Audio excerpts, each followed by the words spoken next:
Good evening, everyone, and thanks for joining us on your Thanksgiving. I'm Sophie Erber. When you think of the phrase home for the holidays, the home part of that is often taken for granted. And many kids who grow up in foster care don't have a home once they turn 18. So tonight we're sharing the story of a tiny home community here in Sioux City where its residents are spending their first Thanksgiving in a place they now call their own. It's our top story at 5. You know, when you think of Thanksgiving, you think about truly, like, what are you thankful for? Like, what happened over the last year that causes you to pause and really, really truly count your blessings. And Siouxland has been a big part of that through donors and volunteers in making the reality of these tiny homes possible for our kids. And on this Thanksgiving, we're happy to report that a family of former foster kids and their loving mentors are coming together in a place that's helping them find success. In fact, the residents of these tiny homes would have had nowhere to go after they aged out of the foster care system. On January 1st of 2022, Kim Skorza, CEO of the Crittenden Center, tells me the idea was born.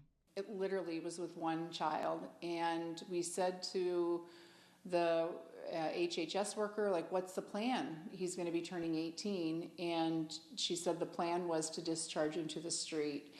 And I'm a mom and a grandma, and I'm like, this is not okay. And it was really hard because these kids don't have co-signers. They don't have first and last month's rent. They don't have a lot of things that people just kind of take for granted when you have that safety net of a family.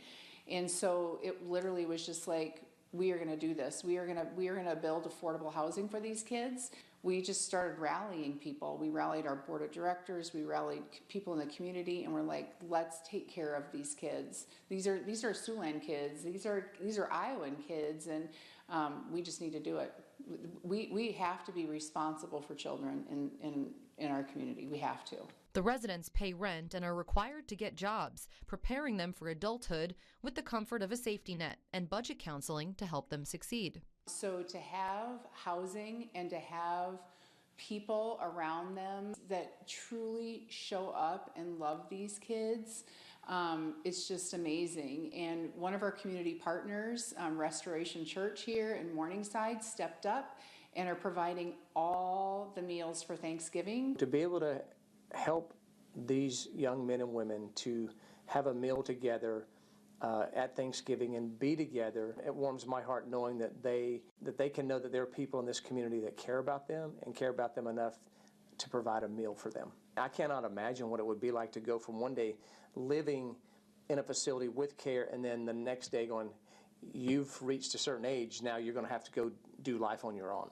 And while for safety reasons we couldn't talk to the tiny home residents on camera, I'm told the thing they're most thankful for living in their new space is something else many of us take for granted: a bathtub.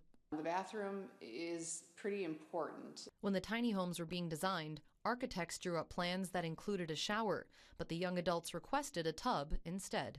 If you think of when you were a kid, you probably recall your parents or maybe even a grandparent putting you in the bathtub, giving you a bath. Sometimes our kids have never had that. They've never had that nurture. They've never had that safety net, a place that they can relax. And so, you walk in here, and I just walked in a few minutes ago, and I see that bathtub, and it means probably nothing to anybody, but it means something to me because we gave our kids voice and choice. And for Skorza, this new little neighborhood keeps her feeling grateful.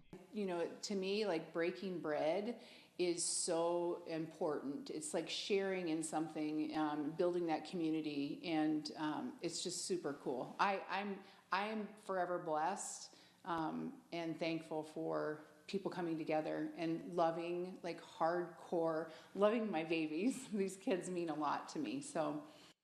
Okay, I'm sorry.